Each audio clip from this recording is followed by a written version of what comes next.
Anyways, let's go ahead and get into it real quick since we're a little bit behind. But let's do an introduction.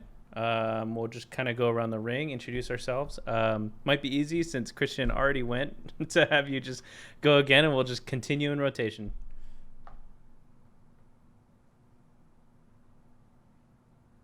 Yeah, I'm Chris from the CNC Powerhour.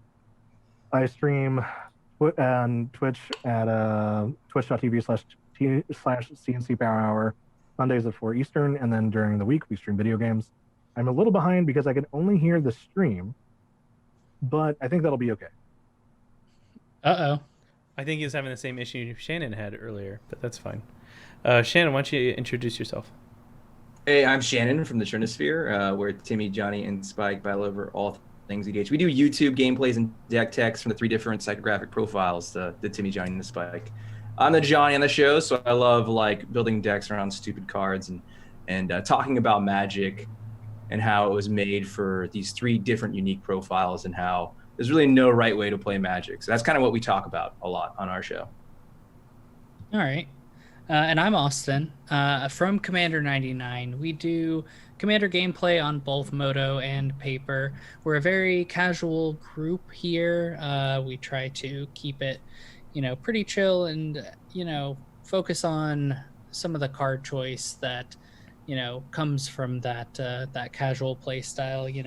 What do you want to have played against you? What type of decks do you like to see played in that respect? So it's a lot of fun, and I'm happy to be here talking with you guys. Nice. Last but not least, I guess my name is Brandon. I'm a host at MTGLexicon. We do crazy setups, wild things, and we're always looking to push technology and streaming to as far as we can, and then keep going. We drink, we talk shit, we have fun, we just have a great time, and yeah, so that's me.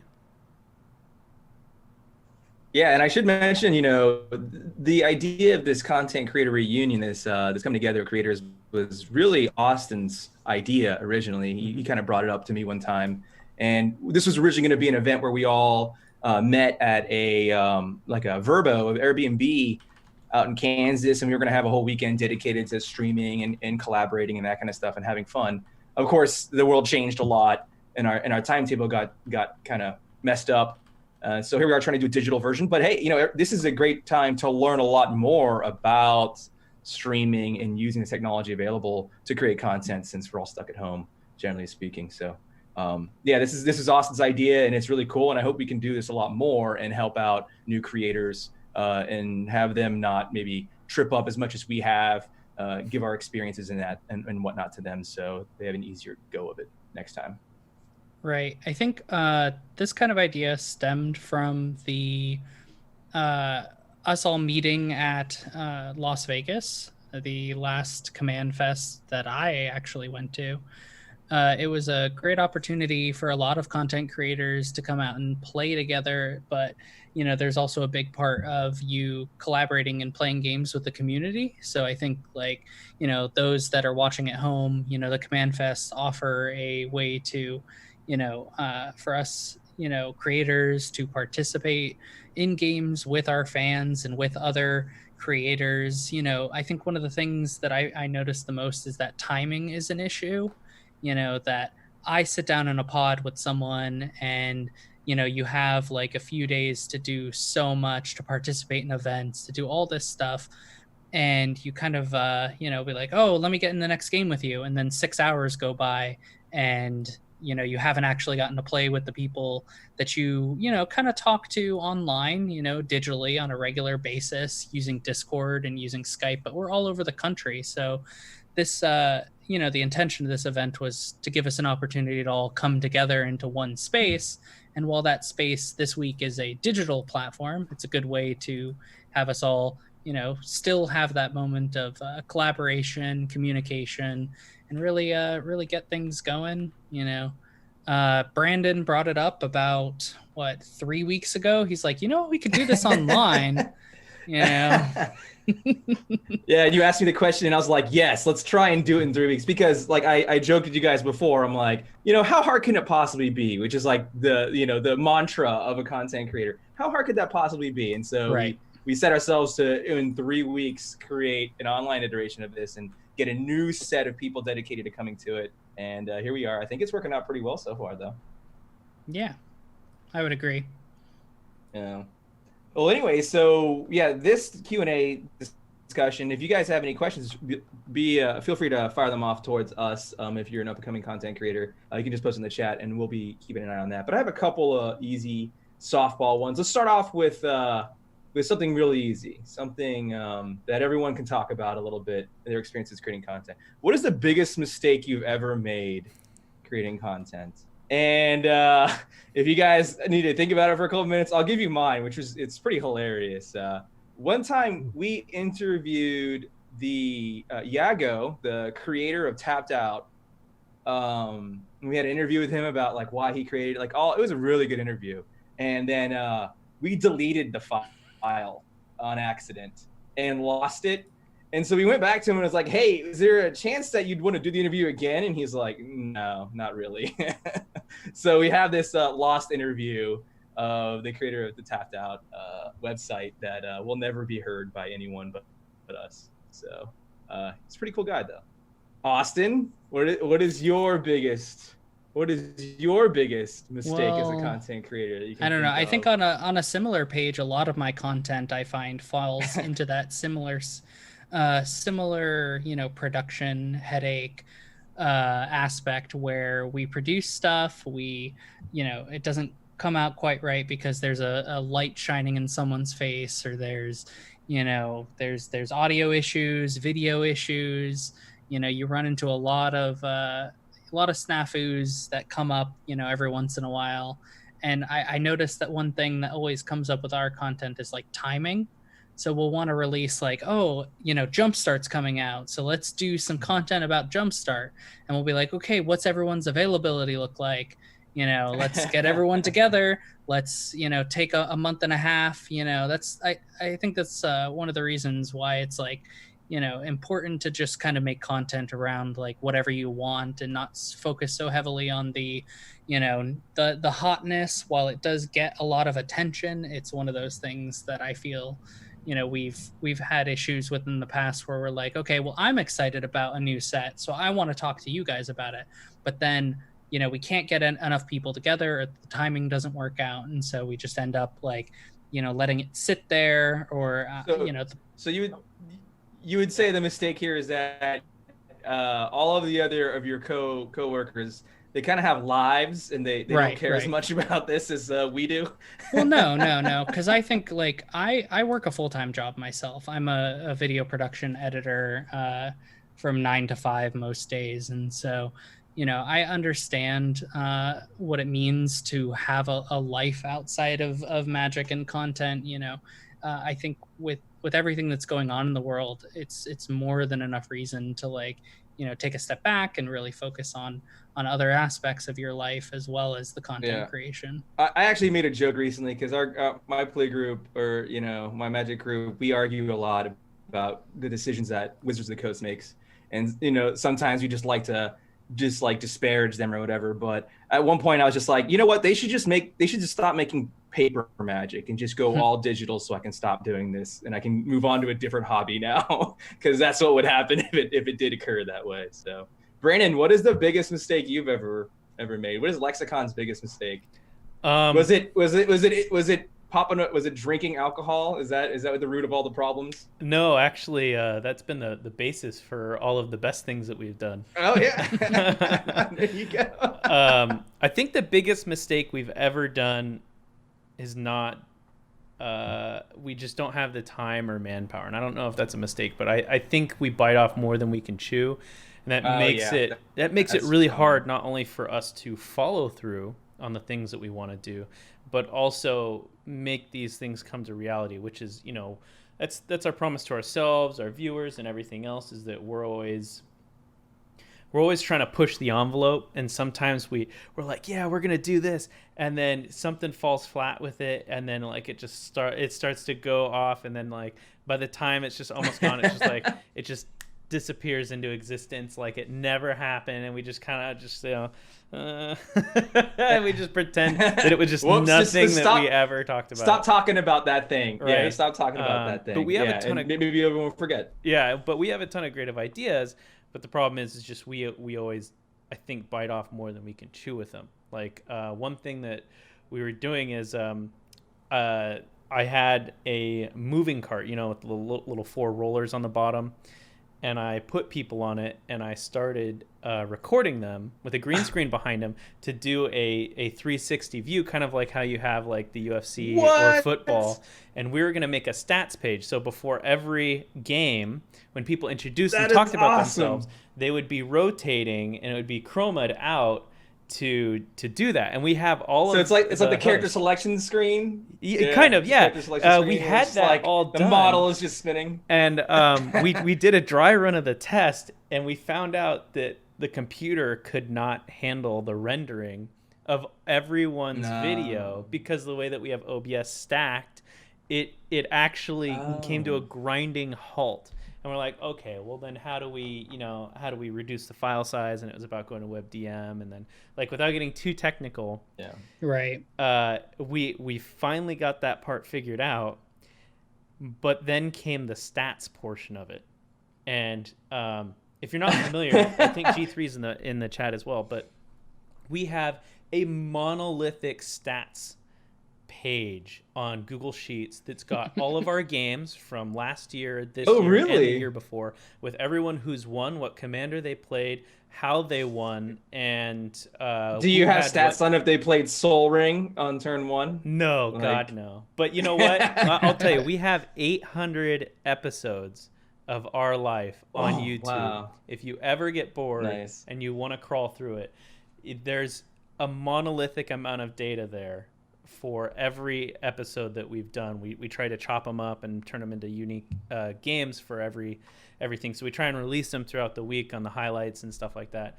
But we're pushing out so much content. For us to go back and get that data was really hard. And G3 sat down, watched the movies. Other viewers have sat down and watched the videos that we've released and added the data to this spreadsheet. So we've got this massive spreadsheet, and it's still missing like a lot of it.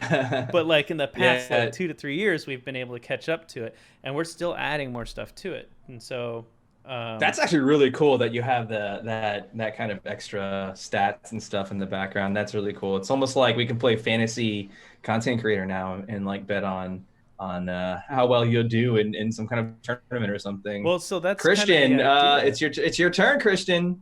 Yeah, Christian, it's your turn. What is a big mistake that you can recall making in your career as a content creator?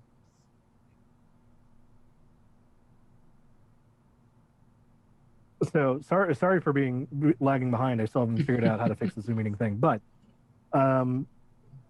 biggest thing, honestly, has been being too stubborn to save up for decent audio, and it's actually something that I'm still dealing with right now. But when we started, we had these cheap lavalier microphones, maybe 10 or 15. Oh yeah, I have those on Amazon. We just wanted to have multi-track audio. Well, not really multi-track. We just wanted to have everybody able to talk, right, without breaking the bank. And I spent weeks of my life, literally in hours, just absolute weeks of my life, trying to get this audio to sound passable.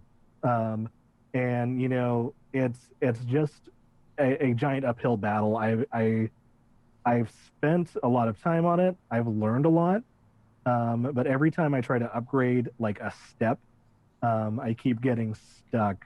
Because like right now, the system that we have is the best wireless microphone system you can get for under like $800 or not under like $800 to $1,000, and honestly, it's not enough. Right? It's not super clear. I have to run it through a lot of effects, and especially when other people are in the room, we get a bunch of crosstalk. So if I could go back and tell myself, hey, if you're going to want all of this stuff, you're going to want to save up for a little bit longer and just buy just buy X tier worth of audio stuff. So that's probably my biggest mistake, because it is my biggest time battle. Yeah, that makes sense. I think a lot of the times we think it's going to be easy to just like skimp on some of this equipment, but that ends up being the difference between night and day, and is the equipment. So, you know, Right. I don't know. I mean, what do you think, Austin? So, Christian, you think that you would have waited longer to upgrade your audio as opposed to just going with a well, I guess depending on where you're at, because like, you know, audio was one of the things in our early stages that I felt like we needed to focus on first and foremost. I mean, quality was definitely something, you know, for the overhead and for our kind of our player cam microphones, we let that kind of sit at the back burner because we wanted people to be able to hear what we're doing and hear us playing, and the card images on screen would best describe what it is that's going on, and not so much seeing our faces, or my face for that matter, was as important as the game itself, and hearing some wisecracking jokes, I guess. Yeah, that makes sense. Yeah, I think most of our equipment, it started out like we used like, I think I bought, when we first decided to try and do a video with our faces in it, I think we were still doing podcasts. We had never done any video editing, but we decided that we wanted to add our faces in because somebody asked us they wanted to see faces. So like I ran out to Lowe's and bought a sight light, like an LED stand that was for construction sites. So it's like made out of plastic, it's durable and stuff like that. And I was like, I don't know how many lumens I need, all of them. And then I also bought like a little I bought a little like hand one too. I was like, I think we need 2. I like did a little bit of research on lighting, and I was like, okay, we need at least 2 points and maybe a third backlight, but we'll start with 2. And it was atrocious. It was really bad. Couldn't get it to work. I just ended up biting the bullet and buying some nice like stand lights. So I wasted like $250 on those things from Lowe's, which are not for this. But I was like, a light's a light, right? Like how different. I was like, wow, all right, well, just write that off as a loss, start over, get really good lights a second time around. The question becomes like, where do you start? You know, like you don't have anything, you don't have the capability to test anything out.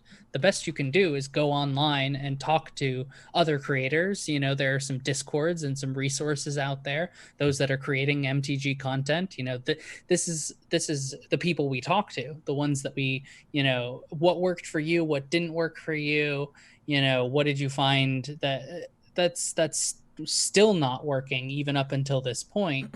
You know, it's one of those things where you need to be able to find those spaces and find the information, because, you know, you need to be able to talk to other people about content creation first and foremost. Yeah.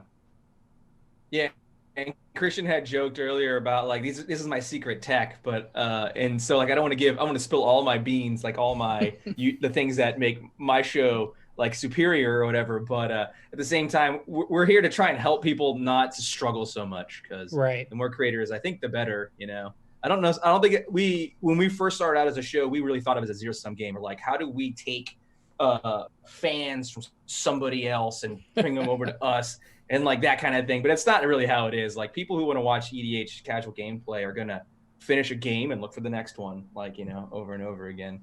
Unless you're streaming. We haven't touched streaming at all, so I know that's much more competitive because you're fighting for people's 2 hours of free time they have on a Wednesday night, kind of thing. So immediate attention. Yeah. Anyways, how about, so we talked a little bit about, Austin, you talked a little bit about how you came from an audio video background. Let's talk about what all of us do for a living. Did we lose Shannon? He's been up and down a little bit, but yes, let's talk about what we all do for a living. Brandon, go. I guess I'll kick that off then. So for myself, I personally do IT work. So I do corporate IT with a lot of big servers and stuff like that. And so I currently work for Zillow. I do a lot of infrastructure, networking, and so on and so forth. So that's pretty much the bread and butter of what I do. But in the process of of working, I did a lot of corporate events, a lot of AV, did a lot of crazy stuff too. So a lot of additional background from my AV experience comes from corporatized AV as well. So had a lot of fun doing that and had a great time. Yeah, yeah. We lost Chris. Shannon's still having technical difficulties, but I guess work. It's one of those things like you have experience, and how do you think it lended to your content creation experience? Well, a lot. I got more familiar with more hardened hardware, if that's a good way to say it, through Right. my job and stuff like that. Using Crestron systems and stuff like that. I got to build automation, use the heavier duty PTZ cameras for more availability for what I really wanted to do with the stream, as well as it gave me a baseline of what a good production should be like, right? Right. I can use a webcam or something like that, or I can use like a PTZ, which is, pan, tilt, zoom, for the table. And instead of having like all these rigs strapped with zip ties everywhere, I should make a rack to bolt them down to, right? It increased the level of production that I wanted to see in my own stream from what I'm used to doing, work-wise. Yeah, I think I kind of came like backwards to this. Like I started out in production. I spent when I got started, I was still in college. So I was still learning a lot of this, and I hadn't done any TV production in high school at all or anything like that. Even took some time off in between college and high school, and so then I go into this trying to work in the film industry. And now, I find myself working for Ion Television down here in Florida. And so we do a lot of the, the SMP and edit processes for that. And so I edit shows for air. And, that's just one aspect of this production process that I've kind of find myself working with. And I got my start in Magic by my friend bought me a pre-con deck after basically after my younger sister had passed. He bought me a pre-constructed deck, and I got back into Commander. We hadn't been playing for years, and I then decided that I wanted to take the elements of my degree and kind of apply it to my hobby, because I was, very much interested in this, talking about Commander and producing, some type of content that I could produce on my own. So it started really a lot with deck techs. That was definitely one of the first aspects of my content creation experience. I believe we've also got, yeah. So it's been a good experience for me. Definitely something that I can say that I've had a lot of fun doing and met a lot of new people, through. That's how something like this could come to be, Nice. Chris, how did you get started? Well, first of all, what did you do, and how did it play a part in what you do now?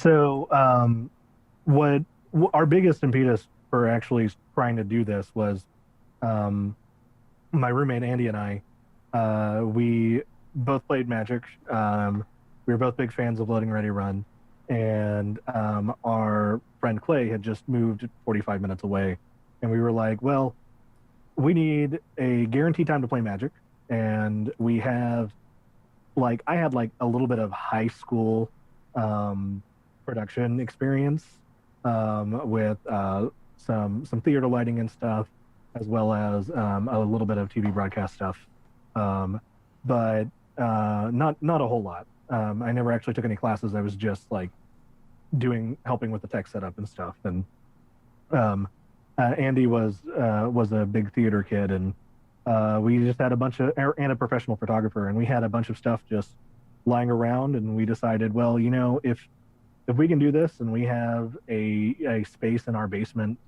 to do it that we're not currently using, this is right up my alley of always like learning, trying new things, and trying to connect with people, which is the biggest and most important thing to me. So I wouldn't be doing this still if I wasn't having fun. We've stopped doing paper streams, unfortunately, but Right. you know, even though that was the main thing for us at the time. And again, if I cut somebody off, I'm sorry, I'm lagging behind. But it's been a wild ride, and I've sort of learned absolutely everything from the ground up. And like I mentioned in my video or my presentation earlier, I had to do that at least once, again, which was kind of unfortunate. But it's definitely something that I'm going to keep doing, and mostly because I enjoy it and the people that I get to do it with. Yeah, for sure. Yeah, I guess I got cut off, but I look around here and I see these people. Definitely Brandon, definitely Austin, who come from this background and they came into this with skills. And I want to be the opposite end of the spectrum, where I want to say I had no background in audiovisual whatsoever. I have a degree in computer science. I did programming, but that has literally nothing to do with any of this stuff really at all. So I had to teach myself basically everything, and it's possible to do. I'm not saying my show is a wild success by any means, but I'm pretty happy with how it's performed. It's met a lot of my metrics that I set out for myself. And we started out as a podcast. We started with saying, let's start small, let's just talk. And we have a lot of ideas about the Timmy, the Johnny, and the Spike, and how to spot them and how they interact and how to make them happy if they're a part of your group. And then, one day we're like, man, let's do some deck techs. Let's put our ideas to practice. And we're like, okay, well, I don't know how to edit videos, so let's figure that out. Let's just start playing around with that. Download, DaVinci Resolve. I think we were using something worse before, like VideoPad or something. It was bad. And we were trying to use like something like that first, and then I don't know how somebody said, let's just do gameplay. And I joke every step of the way. It was like, oh yeah, this will be pretty easy to figure out. It looks really easy. It was not easy, but it's possible to do. Right. Is what I'm trying to say. It's possible to do without having the schooling behind it, I would say, especially if you're a driven person who loves to learn new things. So if you're a new creator out there and you're like, it seems all very daunting to me, that kind of thing, I would say that it is absolutely doable, even if you didn't go to school for this kind of thing. I definitely look to these other people for advice. When I look to Austin about lighting advice, because I know he went to school for that kind of thing, and meeting Brandon and the Lexicon crew, I can see how really like well set up their streaming. Like it's I joked in a stream I was going to try and steal it, and they're like, good luck. Good luck trying to figure out how this works. And I was like, I can tell that it's not possible for me to ever figure that out. So, but so it is definitely doable. I would say, coming from nothing and learning how to do all this stuff. And it's actually been a lot of fun. And Christian said it, like, I'll keep doing this because it's still a lot of fun. It's challenging. And it could be long hours, but I do feel rewarded. So, all right. So next up, let's talk about what show, and maybe you guys might have talked about this, but just to loop back around, what show or creator inspired you to kind of get into it? Or what one did you use kind of as like the golden, like, I want to aspire to become this show? For me, I think we started looking into this kind of thing a little while back, and that was Commander Versus. I really enjoyed Commander Versus. I used to watch all of their stuff. Unfortunately, I don't get to watch them as much anymore, but I love the banter between them. I love the casualness of the gameplay. It wasn't cutthroat. They had zany games. They had a point system, all that kind of stuff. I really, really enjoyed Commander Versus. That was a show that we were like, we want to make more of that style of content for people because we can't get enough of it ourselves. We just run out halfway through the week. So, all right, Brandon, what do you got? What show or creator inspires you? Well, being like one of the first people in the space of doing what we were doing is actually kind of interesting. I don't think we really had an aspiring creator that we went after. I think our first episode went before I think even Command Zone did theirs. So wow. Our episode 1 is appalling to look at. But it was right after Christmas, and we're like, you know what? If we're gonna come and get together and play anyways, why not put it on Twitch, right? And we had just seen that like there's a bunch of other creators that were doing stuff on YouTube, and we're like, you know, we're not gonna try and do the post-production stuff. We're not gonna compete with these people. Like I don't want to be the next person in line that's just going to kind of be there. We want to do it different, right? So we're like, how can we take post-production and do it live? If we can do that, we would have something that no one else has. And that has been the mentality from us day one. And we've been around for 4.5 years. We have our 24-hour stream coming up this December. And we pretty much just go for 24 hours in celebration of our annual still being alive. But if you take a look, you'll see that we have massive changes to every year. We do a new iteration of what our stream looks like. And I urge you to go look at our day one stream. It is appalling to look at. I literally took a gold border off a card. I photoshopped it in one little square, and I did it about 1,200 times, lining the border of the screen. And then I blended it using Photoshop so that it all kind of looked like a giant gold bordered card. And then I did a whole left section of that just was the same thing. And then that was our very first layout. And wow,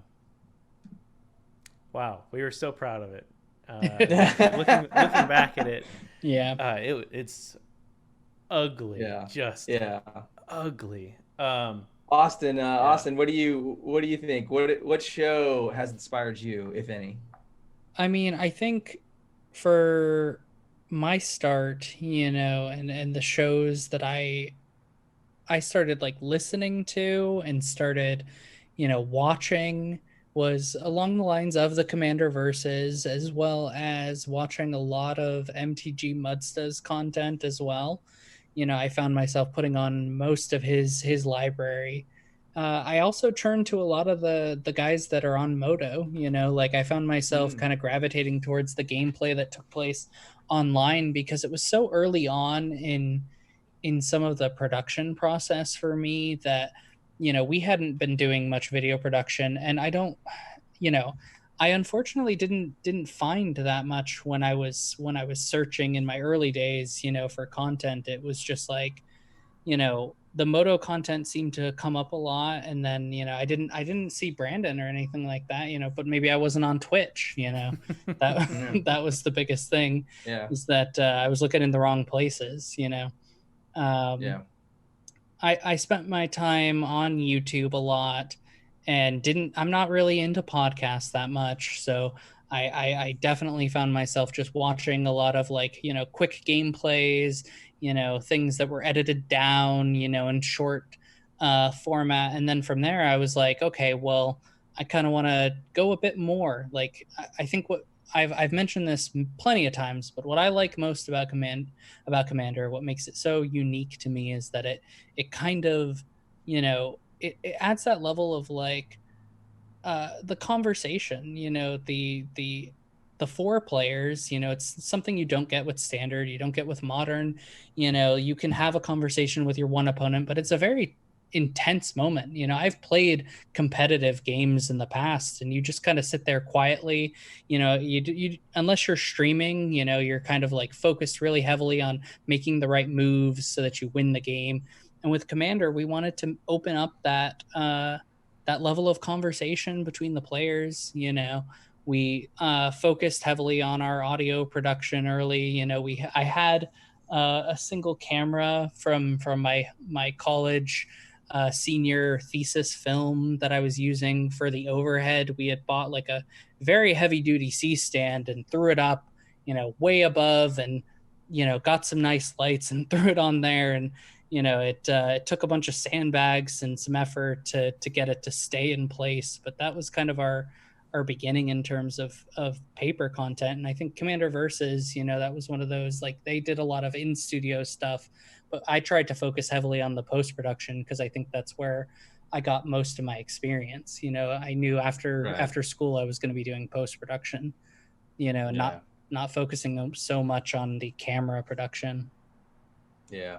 I would say, Commanderverse is a big one, obviously, for all of us. I think when we started making paper, all of us, I think, all really did want to focus on a niche, though. We didn't want to like just copy, right? Because like obviously you don't want to come in and try and like compete with someone who's been doing it and they do it so well and they have all the things ticked off already. That's like, why do you want to come in there and try and say you're a more interesting person than like Jeremy Knoll or Justin Parnell? Like you're more charismatic. Maybe not, you know, maybe you are, maybe you're not, but at the same time, like I think we all decided, hey, what other part of the community is not being represented in that kind of thing? And I know CDH has been a huge one. In my time as a creator, I watched CDH go from obscure to monolithic in a short period of time. Right. Spike Feeders. I actually remember on the first time Spike Feeders posted a video, they asked for feedback and I gave them a critique on their audio. I was like, hey, you should try and do this differently in your audio. And now like our show is like itty bitty and they're like huge now. But anyways, and then also Budget was another huge one. Mitch from Commander Quarters, absolutely. Those shows are younger than my show, and wild successes. So we're like, wow, like those were the money, like those were what people were striving for at the time. That I think wasn't being met by anyone at the time. That's definitely one of the things you have to look at if you're going to start creating content. Is you want to focus on, you know, what's your brand, what's your identity, you know, what do you want to get out of this as much as give back to the community? You know, what is the information that you want to tell other people? You know, I said in the early days, you know, I was trying to focus on just, you know, doing the production gameplay, bringing a quality to it, and then from there we slowly evolved into this casual channel that focuses, you know, on that, you know, that market of like who is playing without, you know, those combos, without those single target win conditions, but still maintaining that fast pace gameplay where the games can last under an hour, because even though you don't have the combo, you still have these crazy turns of synergistic plays. And I focus on the brand because that was kind of where we got our start. Is we focused, like I wrote out a list, you know, of things I wanted to accomplish, things that I wanted to share with people, you know, being able to say, this is what we do, this is how we do it, and this is, you know, where we want it to be seen. And it's definitely important to kind of give that, you know, like when you say CEDH, you know, there's a community for it now because each channel, you know, they came up with their idea of what type of content they wanted to produce, you know? I think it's important to touch on the fact that can be a double-edged sword. And the reason why I say that is if you look at our channel, our actual live production is over the top, right? Quality is amazing. Overlays are great. Things function, well, 99% of the time things function the way that they're supposed to, but you know, when in our first year we ran into the biggest question of we're not growing fast enough, what can we do to grow? And every time we looked, the answer was you streamline, right?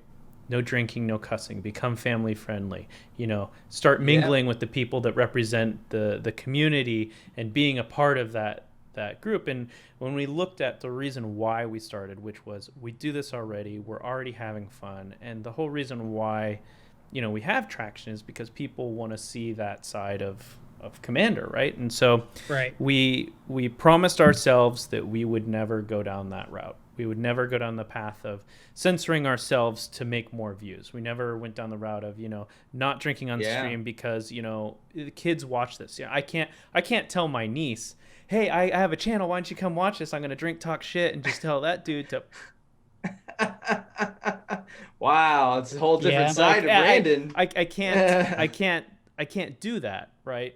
So that was the biggest and hardest decision for us moving forward in our own personal growth, is that, you know, we had to choose. Are we going to be true to ourselves and make the content we want because that's what we want? Or are we going to take it the extra mile, censor ourselves, make generic content? I think not generic. Every creator comes to that like crossroad dilemma where they And it's that unfortunate thing of like judging yourself based on the success of others, which is just something we naturally do. We shouldn't, Right. but we're going to. It's going to happen. We're gonna ask ourselves, why is it that I wasn't as successful as XYZ? And so then you come to the crossroads. We're like, well, maybe I should compromise a little bit here and a little bit here and a little bit here and try and change it. And then you got to wonder, are you still doing this because you love to do it, or just because you're trying to be successful? And that's something I think that all of us end up reaching. And we had the same point, like I mentioned, CDH and budget were the two biggest meteoric successes I saw in the last 2 or 3 years. And we always thought, it was like, well, I know a lot of my co-hosts were like, let's do CDH, and I was like, that's not at all why I got into this. And if we do that, you can do that and you may be successful. There's so much demand for CDH, but it's just not. I don't enjoy playing CDH. I don't enjoy that, and I wouldn't enjoy making the content anymore. It could be more successful. I imagine it would, but it's not really something that I would continue doing, because there's so much to EDH, obviously, and all of Magic in general. But I mean, so let's throw it over to Christian, because I know we've been talking a lot. But yeah, Christian, I was about to say yeah. He does CDH, so. Yeah. Oh yeah, Christian does CDH. Talk a little bit about that. I don't know where that idea came from. I think it's Olivia's fault. I bug Jim from the Spike Feeders a lot, and I show up in Olivia's channel in chat and do a bunch of stuff. And I think she just sort of assumed that the C was for CEDH. We don't do that. We actually our goal when we started was like I mentioned that Andy and I were huge fans of Loading Ready Run. I've been watching them since I was 11. They've been around for a long time. But the sort of we saw the pre-release, the Shadows of Innistrad pre-release, I think, and we were like, okay, if they can do something like this, we can do something like it. And our goal isn't to have the best production or to have the best videos. What we tried to do is we try to be, I guess I called ourselves jokingly professional amateurs when we were starting, which I think sort of holds true. We want to be relatable. We want people to just drop in, see us having fun, and that's what matters. Because even if the numbers are there, if my friends that I'm playing with aren't having fun, I'm not going to have a group of people to create content with. And so, first and foremost, the question we ask ourselves is, are we enjoying this? And I usually exclude Clay from that, the other C in the CNC Powerhour, because Clay has a bit of bad luck when it comes to limited, and we play a lot of limited.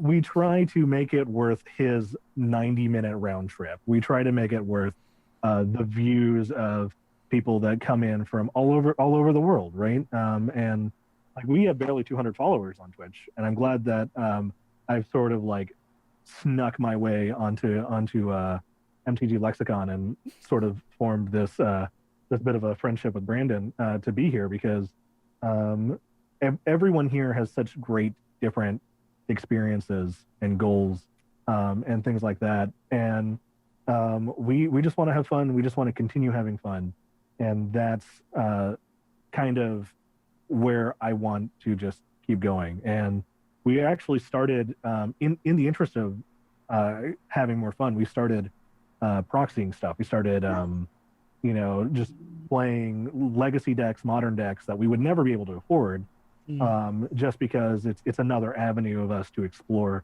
this extremely deep and rich game that we all enjoy and bond over.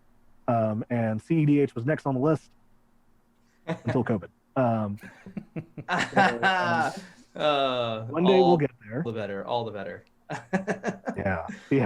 You're probably well. So you brought up an interesting, and I guess we're kind of hitting where I think we were doing our soft stop here. So I'll just do one last question real quick, because we're gonna be talking a lot more throughout the weekend in this kind of style, where we want to get a lot of feedback from a lot of the other creators about their experiences. That's really what this is all about. But one last question, because I heard you mention it. So what was the biggest kind of achievement or milestone that you reached that you look back and was like, oh my gosh, that was like, at the time for me, no matter how small it is in the grand scheme of things, it felt like Everest in scaling it to the top.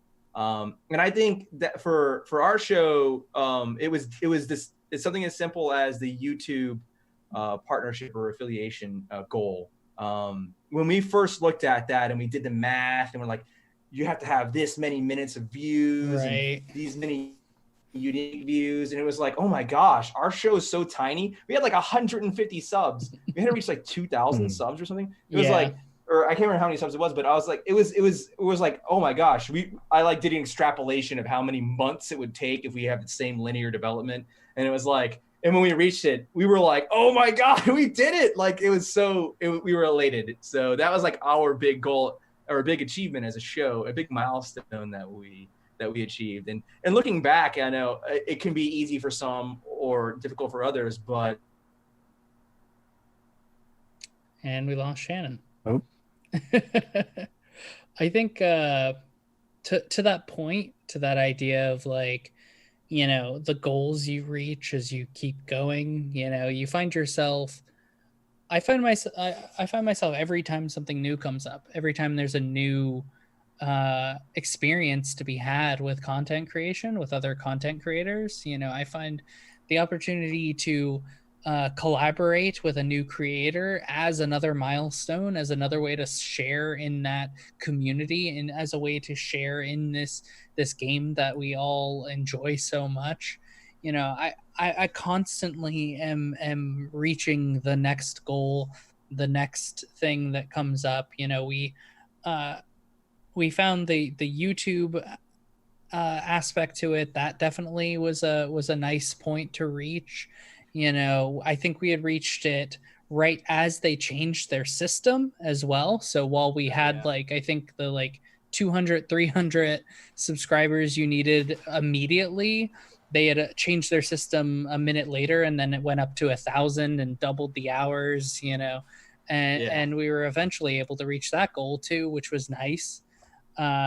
And since then it's been something that's kind of been in the background as we continue to make content, you know, that the channel is just an outlet for us to talk and have fun with our friends and to have fun with the community. You know, the growth is nice, and meeting new people is also probably one of my favorite parts of this, is being able to constantly, you know, reach out online. You know, we have such a large community here. You know, there are at least 20 creators participating in this weekend, as well as, you know, another 50 or so that we interact with on, you know, on the regular when we can. And, you know, there's so many more Commander creators out there that we haven't even touched base with yet, and so many more cropping up every day. I'm just kind of, you know, really excited to be able to just participate with people and have a good time talking about this game. Yeah, for sure. Brandon? Biggest milestone? Yeah, G3 touched on it in the chat, which was, I think it was year 3, midway through year 3, we got 1,000 follows on Twitch. And for us, that was monumental. Not only are we like, you know, on Twitch, we're, you know, the 5% that do Magic. And then of that 5%, we're like the 2% that drink. And then of that 2%, we talk shit and don't give a fuck what's on there. So like out of narrowing down the lowest amount of like people that would even be willing to watch us, we were able to get 1,000 people that follow us. And that just blew our minds. We were just like so overjoyed. We gave away a full booster box, and I think like a bunch of other stuff. And then as soon as that happened, we just, something clicked in us, and we just said, you know what, we're gonna move forward and raise the bar. Every time we get even close, even remotely close, we're gonna raise the bar again. And when we come up to where we originally set the bar, we're still gonna celebrate and have fun, but we're already looking on to that next, you know, level and next peak that we're trying to push to. And I think that's something that I think is really healthy to do for a lot of content creators, and not be afraid to not reach it in the time that you think you should. Very nice. Christian, big milestone? You know, we haven't really hit too many big milestones yet, but there are two that I will always sort of more than one. All right. Yeah, yeah. They're very tiny. The first is our first regular returning viewer that isn't somebody we knew directly. Oh yes, a real fan, not just a casual person who stumbled in. Right, that's Yep. awesome.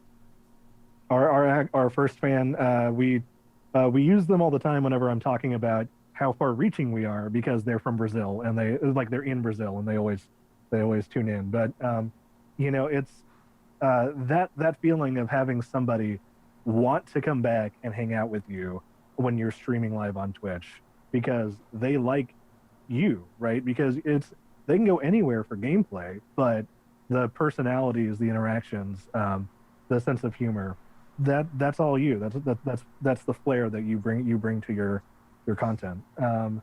And the other thing was our studio rebuild, which last summer I took a bit of a gamble, and with like a severance check, myself and Andy, I guess the best way to call this guy is my hetero life mate. I say old roommate. I say one of my best friends.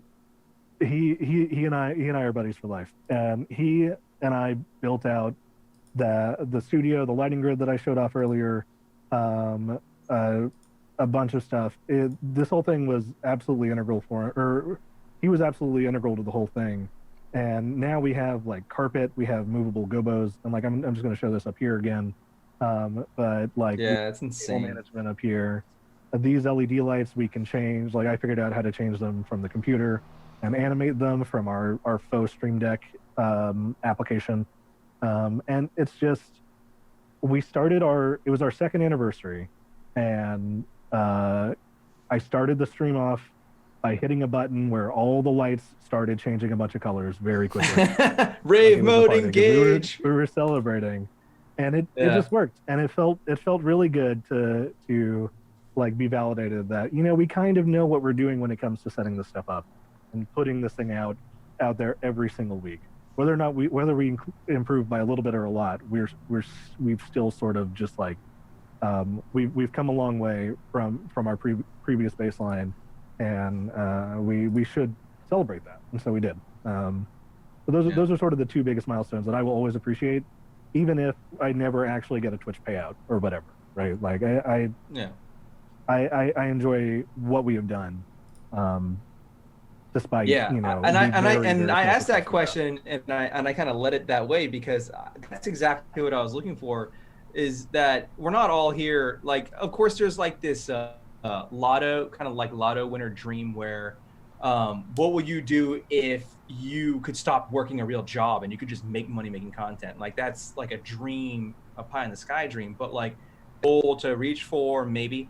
But there's much smaller ones that are achieved all along the way. And you had mentioned your first person who was returning to your show. One of the big ones for me is just to be recognized by somebody. If I go to a GP and be like, hey, you're the guy who does that one podcast, that is a huge goal. Like that'll be the day where I can like die happy effectively. So, you know, whether that ever happens or not, I mean, it's these small goals along the way that actually really keep us grinding away in the trenches effectively. So, well, anyways, I do think we're a little over on time. We're about 10 minutes over. And I think a lot of people want to maybe sleep it off or maybe go party some more. I don't know. Is Lexicon? No? Oh, that's tomorrow night. It's tomorrow. Yeah. Tomorrow we're still on for our normally scheduled same bat time, same bat channel. For sure. Well, I definitely want to thank Christian for joining us, and I will be reviewing your presentation very, like taking notes about how to use OBS, because that's something that's very foreign to me. I haven't really gotten into it at all. So, and there's a lot of really good tips about breaking up the audio into tracks and stuff like that, which we need to start doing. Makes it a lot easier to edit and that kind of stuff. But yeah, and these other guys, Brandon and Austin, will be here behind the scenes all weekend, making this thing kick off and trying to help all these creators get their messages out and get that knowledge and share with each other. And then hopefully this whole event becomes, a big success, so that we can maybe start doing it every year, maybe more than once a year, now that we don't have to spend a bunch of money on a Verbo or Airbnb. Right. Well, I think we can give ourselves the opportunity to do a little bit of both, one time to gather online as well as the other to gather in person.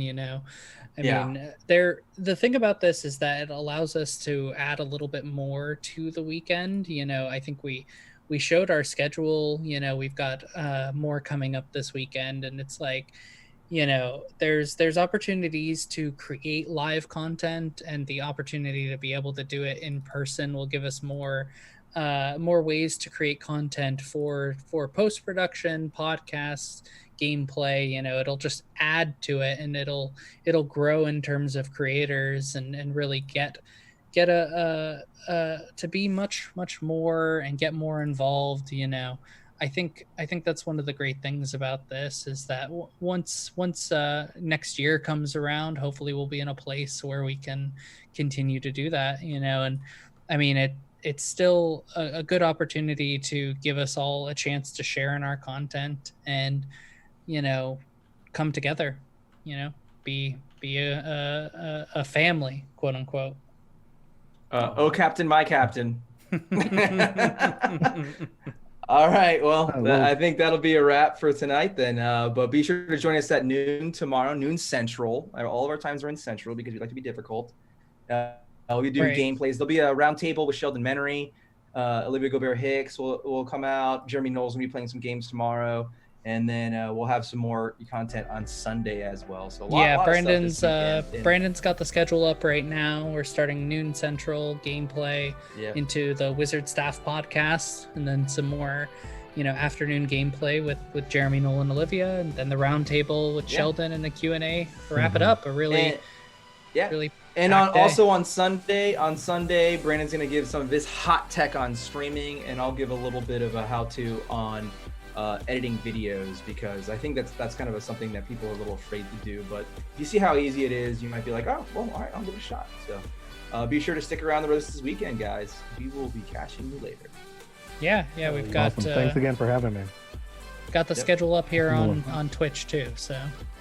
Yeah, and tweet out, tell everyone you know. I mean, obviously this is mainly for content creators, but if you're a viewer and you know someone who might get something out of this, please let them know. This is really big for us to kind of push this and make sure that people know that support is out there. People are out there that want to help and see other people grow.